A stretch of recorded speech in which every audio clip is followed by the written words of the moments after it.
KT Ramarao నిజం చెప్పాలంటే తుపాకి రామారావు అని చెప్పొచ్చు.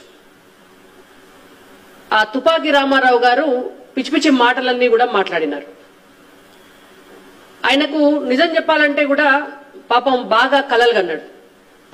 10 ఏళ్ల కింద వాళ్ళ నాయన సీఎం కాగానే ఇక నెక్స్ట్ టర్మ్ వస్తే 2018-19 ఎలక్షన్లప్పుడు తను సీఎం అయ్యే అవకాశం ఉంటది, వాళ్ళ అధికారంలోకి వస్తే అని అనుకుంటే పాపం 2018 తర్వాత కేసీఆర్ ఏం చేసిండో ఆయనతో జిహెచ్ఎంసీ ఎలక్షన్ల కేటీఆర్ ను ప్రమోట్ చేసి జిహెచ్ఎంసీ ఎలక్షన్లల్లో బాగా వాళ్లకు సీట్లు వస్తే అదంతా కూడా కేటీఆర్ గొప్పదనం అని చెప్పి ఆయనను సీఎం చేద్దాం అనుకుంటే ఆయనతో జిహెచ్ఎంసీ ఎలక్షన్లల్లో బీజేపీ సీట్లు కొట్టుకుపోయింది 19 తర్వాత.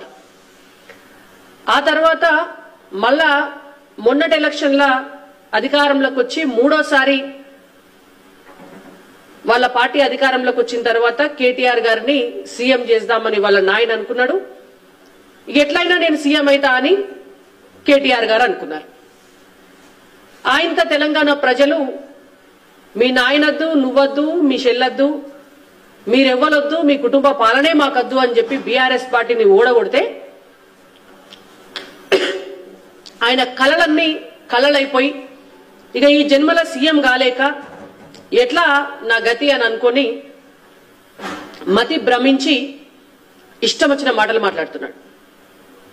నిన్న సికింద్రాబాద్ పార్లమెంట్ మీటింగ్ లా అంటే స్థాయి మర్చిపోయి గతంలో మున్సిపల్ శాఖ మంత్రిగా పనిచేసినాడు, ఇప్పటికీ 4 సార్లు ఎమ్మెల్యేగా గెలిచినాడు, షాడో సీఎం గా కూడా వ్యవహరించినాడు.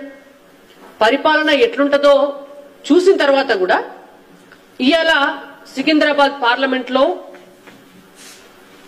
మా పార్టీ అధ్యక్షులు, సికింద్రాబాద్ పార్లమెంటు సభ్యులు, కేంద్ర మంత్రివర్యులైనటువంటి కిషన్ రెడ్డి గారి పైన వారు మాట్లాడినటువంటి భాష అభ్యంతరకరం.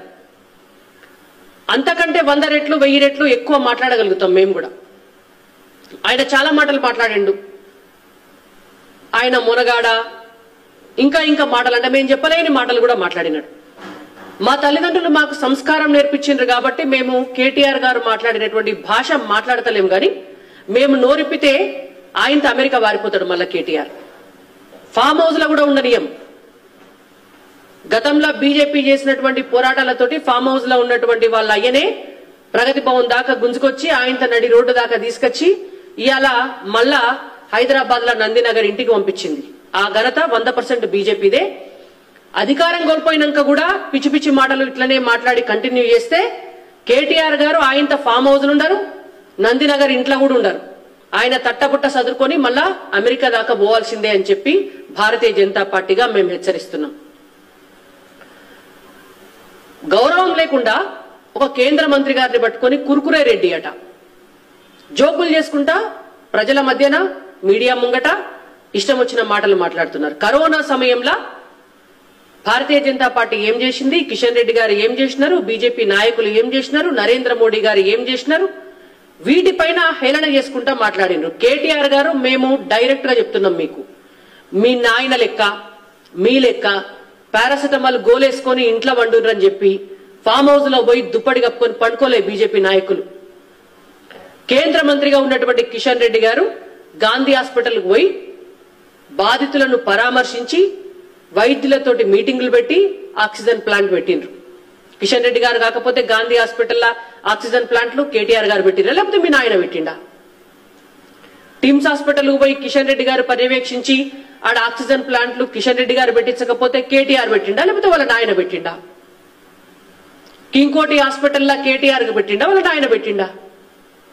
మొత్తం భారతదేశానికి సంబంధించినటువంటి కరోనా సమయంలో దేశ ప్రజల ఆరోగ్యం కూడా కాపాడాలని చెప్పి ఒక కంట్రోల్ రూమ్ ఏర్పాటు చేస్తే ఆ కంట్రోల్ రూమ్ కు ఇన్ఛార్జే మా కేంద్ర మంత్రి కిషన్ రెడ్డి గారు. మొత్తం ప్రపంచమంతా అల్లాడిపోయింది కరోనా వస్తే, ఒక్క భారతదేశమే నిలబడ్డది.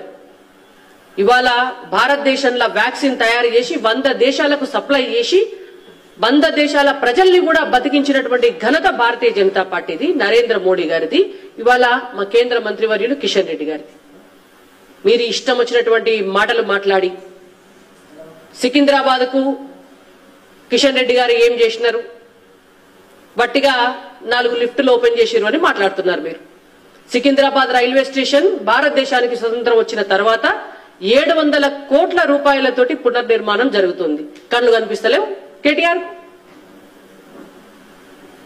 ఒక్క మతి భ్రమించిందని అనుకున్నాం ఇన్ని రోజులు, ఇప్పుడు కళ్ళు కూడా కనిపిస్తలేవు.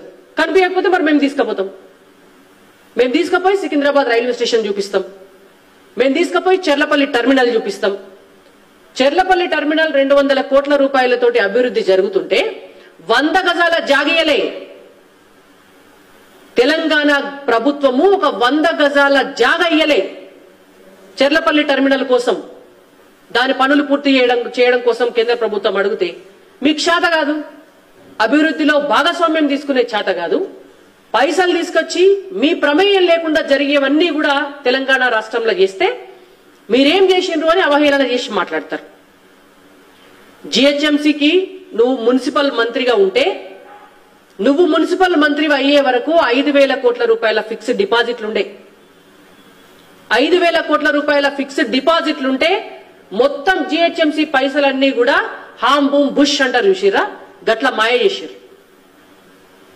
మాయ చేసి మింగి నీళ్ళు దాగి 10,000 కోట్ల రూపాయల అప్పు మిగిల్చిండ్రు జిహెచ్ఎంసీకి. ఎవరి పాలైనయా పైసలన్నీ? ఎవరు తీసుకుపోయినరు? వస్తాడా కేటీఆర్ బహిరంగ చర్చకి? ఎక్కడికంటే అక్కడికి రావాలా? గాంధీ దవాఖాన కాడికి వస్తే కిషన్ రెడ్డి గారు ఎన్నిసార్లు దవాఖానకు పోయినరో కరోనా సమయంలో విజిటర్స్ బుక్ లో మేము చూపిస్తాం. లేకపోతే సికింద్రాబాద్ రైల్వే స్టేషన్ కాడికి వస్తే సికింద్రాబాద్ పార్లమెంట్ కు కిషన్ రెడ్డి గారు ఎన్నెన్ని పైసలు తీసుకొచ్చిండ్రో అవన్నీ కూడా చూపించి మీ కళ్ళకు కనిపించినట్టుగా చెప్తాం. లేకపోతే ఏ సెంటర్ కాడికి వస్తా అంటే ఆ సెంటర్ కాడికి వస్తే మేము ప్రూవ్ చేస్తాం.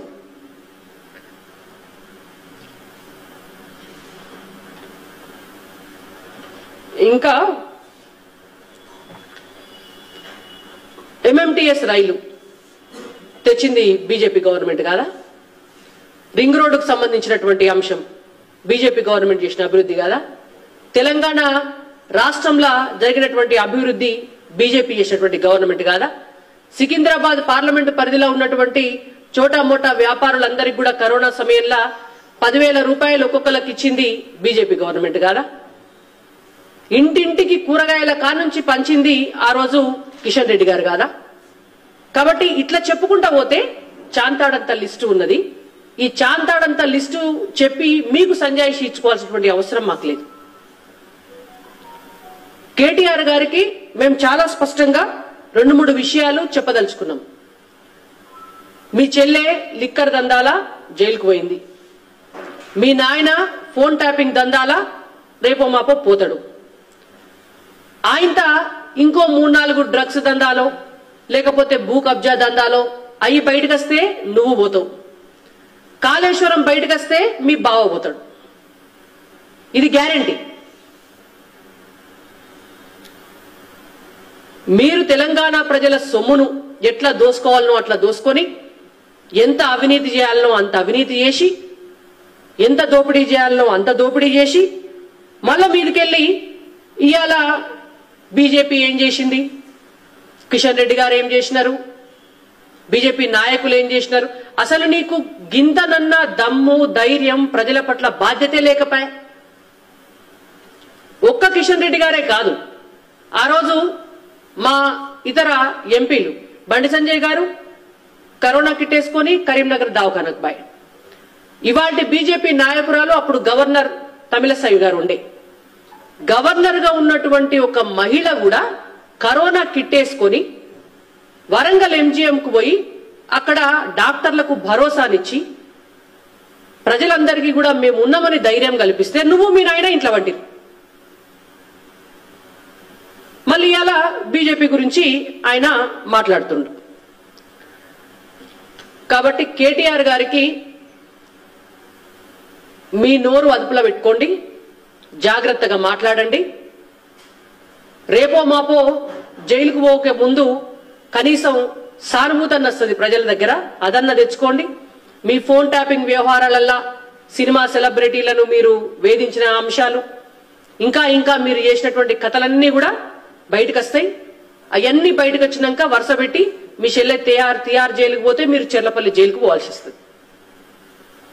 కాబట్టి నోరు అదుపులో పెట్టుకుంటే కేటీఆర్ గారికి మంచిది అనేటువంటి అంశాన్ని చెప్పి హెచ్చరిస్తూ, ఇంకొక విషయం, నిన్న రేవంత్ రెడ్డి గారు ఇక ఈయన కూడా ఏమైపోయిందంటే 3 నెలలు 100 రోజులు అయిపోగానే కేటీఆర్ గారు కేసీఆర్ గారు ఏం చేసినారో ఊళ్ళల్లో అంటారు కదా, వాళ్ళు అడుసు వీళ్ళు దొక్కిర్రని, మళ్ళా సేమ్ అదే లైన్ పట్టిర్రు అన్నట్టు కొత్త దుకాణం మొదలు పెట్టిండు. మళ్ళా రేవంత్ రెడ్డి గారు కూడా నరేంద్ర మోడీ గారు ఏం చేసినారు, పెళ్లి పెద్దను చూసి మాకు ఓటేయండి అని అడుగుతున్నారు బీజేపీ వాళ్ళు అని.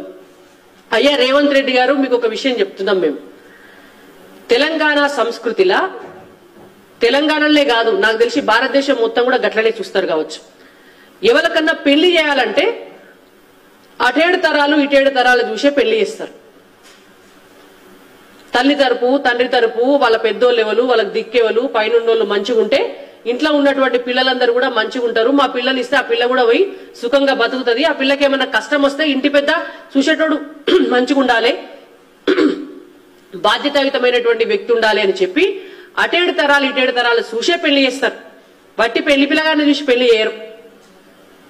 అది మీరు మొదలు తెలుసుకోవాలి.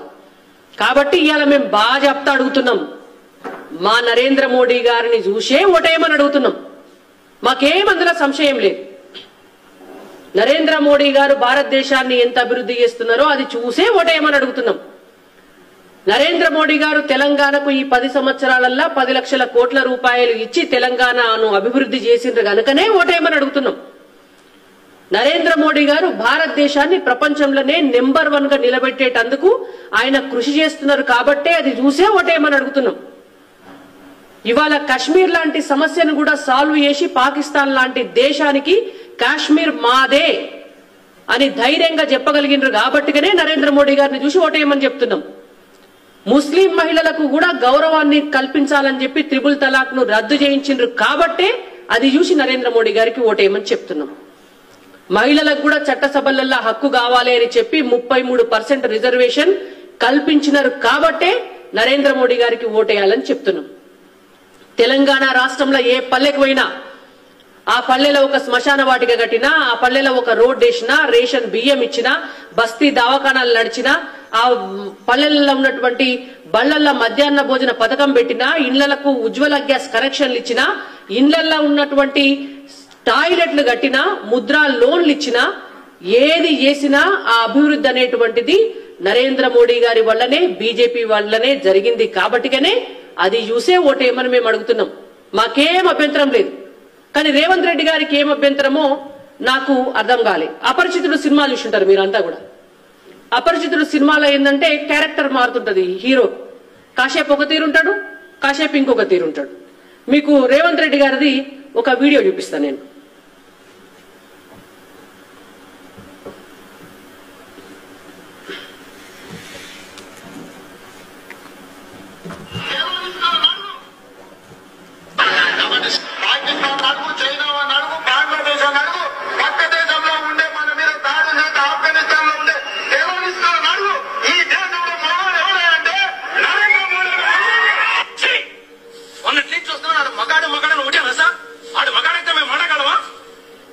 మీకు మళ్ళొకసారి వినిపిస్తుంది.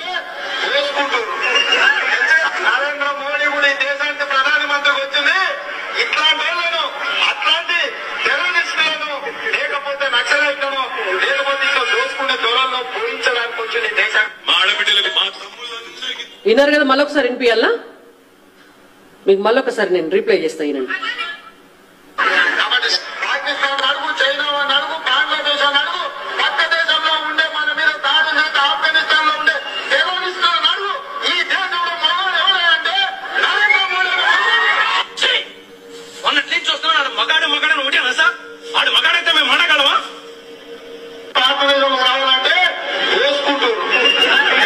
నరేంద్ర మోడీ కూడా ఈ దేశానికి ప్రధానమంత్రికి వచ్చింది ఇట్లాంటి వాళ్ళను, అట్లాంటి టెర్రరిస్టులను, లేకపోతే నక్సలైట్లను, లేకపోతే ఇంకా దోసుకునే దూరంలో పూరించడానికి వచ్చింది దేశం. గది అంటే నరేంద్ర మోడీ గారు ప్రధానమంత్రి అయిన తర్వాత పాకిస్తాన్ అడుగు, బంగ్లాదేశ్ అడుగు, ఈ దేశాన్ని అడుగు, ఆ దేశాన్ని అడుగు, ఇవాళ ప్రపంచంలో ఎవరున్నారు గొప్పోళ్ళు అంటే అది నరేంద్ర మోడీ గారే అని స్వయంగా రేవంత్ రెడ్డి గారు చెప్పినటువంటి మాటలే. నిన్నగాక మొన్న ఆదిలాబాద్ లో మీటింగ్ అయింది. నరేంద్ర మోడీ గారు వచ్చారు. 15,000 కోట్ల రూపాయల అభివృద్ధి పనులకు శంకుస్థాపన చేసినారు. రేవంత్ రెడ్డి గారినే పక్కన పెట్టుకొని చేసినారు. దానికి ఆయనే ప్రధానమైనటువంటి సాక్షి. ఆ మీటింగ్ లోనే అన్నాడు ఆయన మా బడే భాయ్ అని. అంటే ప్రధానమంత్రి గారు మా పెద్దన్న అని మాట్లాడుతుంది. నువ్వు సీఎం కాగానే ఢిల్లీకి పోతివి. ఢిల్లీకి పోయి మా తెలంగాణ అభివృద్ధిలో మీరు ఇప్పటి వరకు అద్భుతంగా సహకరించిండ్రు, మాకు ఇంకా కూడా సహకరించాలి అని అడిగితే 2,500 కోట్ల రూపాయలకు సంబంధించినటువంటి మిలిటరీకి సంబంధించినటువంటి బొల్లారం ల్యాండ్ ఇష్యూ క్లియర్ చేశారు నరేంద్ర మోడీ గారు. నువ్వు ధన్యవాదాలు చెప్పేస్తుంది. నిన్నగాక మొన్న ఆదిలాబాద్ లో 15,000 కోట్ల రూపాయల అభివృద్ధి పనులు నిన్ను పక్కకు పెట్టుకునే చేసే. నిన్నటిదాకా మంచిగానే ఉండి ఎలక్షన్లు రాగానే ఇవాళ నరేంద్ర మోడీ తెలంగాణకి ఏం చేసిండు? నరేంద్ర మోడీని చూపించి ఓటు అడిగితే బీజేపీకి ఎందుకు ఓటు వేయాలి అంటే గిసోంటి పరకాయ ప్రవేశాలు చేసి గిసోంటి అపరిచితుల లెక్క అటు ఇటు మాట్లాడే మోడీ గారు ముందు ముఖం చెల్లక కేసీఆర్ ఎటుగాకుండా అయిపోయిండు. రేవంత్ రెడ్డి గారు మీరు రాజకీయాలన్నిటినీ కూడా రాజకీయాల లెక్కనే చేయండి. మీరు ఇయాటి టెంపరరీ ఎలక్షన్ల కోసం నరేంద్ర మోడీ గారి పట్ల ప్రజలు నమ్మని విషయాలను మాట్లాడితే అనవసరంగా మీరు కూడా కేసీఆర్ గారి లెక్క కేటీఆర్ గారి లెక్క వాళ్ళ బాట పడతారు. మీకు ఇంకా కూడా నమ్మకం లేకపోతే గతంలో ఈ పుస్తకం కిషన్ రెడ్డి గారు బీజేపీ రాష్ట్ర అధ్యక్షులైన తర్వాత పోయిన సంవత్సరం అన్ని మీడియా సంస్థలను పిలిచి రాజకీయ పార్టీల వాళ్ళను పిలిచి మేధావులను పిలిచి జర్నలిస్టులను పిలిచి ఉద్యమ నాయకులను పిలిచి కొన్ని వందల మంది సమక్షంలో హైదరాబాద్ లో నరేంద్ర మోడీ గారు భారతీయ జనతా పార్టీ కేంద్ర ప్రభుత్వం తెలంగాణకు ఏం చేసిందో సవివరంగా పవర్ పాయింట్ ప్రజెంటేషన్ చేస్తూ కిషన్ రెడ్డి గారు 3 గంటల పాటు ఎక్స్ప్లెయిన్ చేసి ఈ బుక్ రిలీజ్ చేయడం జరిగింది. ఇందులో అప్పటికి 9 ఏళ్లు అయింది కాబట్టి 9 లక్షల కోట్ల రూపాయలు తెలంగాణకు కేంద్రం నుంచి 9 ఏళ్లలో వచ్చినాయి అనేటువంటిది డీటెయిల్డ్ గా ఏ ప్రాజెక్ట్ కి ఎన్ని రూపాయలు ఇచ్చినాము ఎన్ని కోట్ల రూపాయలు ఇచ్చినాం అనేటువంటి డీటెయిల్డ్ గా ఇచ్చినాం. ఈ సంవత్సరంలో ఇంకొక 1,00,000 కోట్ల రూపాయలు ఎక్కువ వచ్చినాయి. మొత్తం 10 సంవత్సరాల్లో 10 లక్షల కోట్ల రూపాయల సొమ్ము తెలంగాణకు కేంద్రం నుంచి వచ్చింది. ఈ పుస్తకాన్ని గాంధీ భవన్ కు రేవంత్ రెడ్డి గారికి మేము కొరియర్ చేస్తాం. వారు చదువుకోవాలి. పోనీ ఇందులో ఉన్న డీటెయిల్స్ సరిపోకపోతే ఇంకోటి 312 పేజీల ఇంకా సూక్ష్మంగా ప్రతి చిన్న విషయాన్ని కూడా అందులో పొందుపరిచి ఒక పెద్ద పుస్తకం తయారు చేసినాం. ఇది సరిపోకుండా ఆయన మల్లగన తెలంగాణకు మోడీ గారు ఏం చేసిండ్రు అని మాట్లాడితే అప్పుడు ఆ పుస్తకం కూడా పంపిస్తాం. కాబట్టి రేవంత్ రెడ్డి గారికి గాంధీ భవన్ కి ఈ పుస్తకం కొరియర్ చేస్తున్నాం. వారు చదువుకోవాలని చెప్పి మా విజ్ఞప్తి.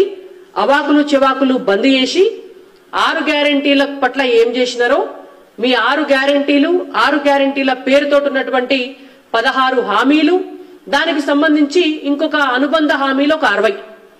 మొదలు ఆ 60 హామీల సంగతి ఏం చేసినారు? 100 రోజుల కాలం అయిపోయింది.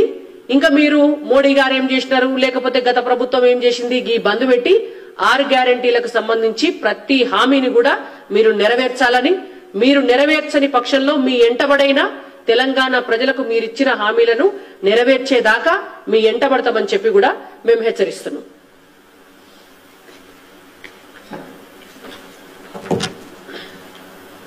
ధన్యవాదాలు.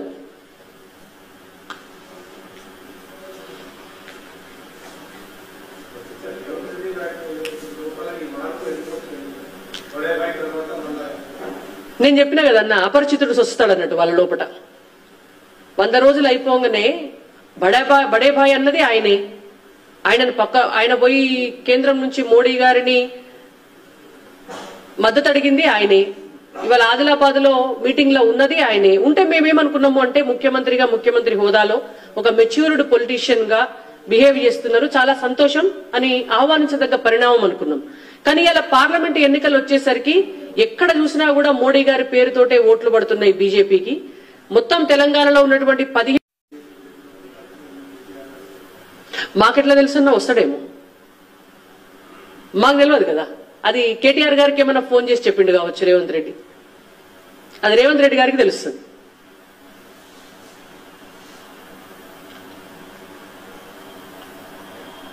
ధన్యవాదాలు.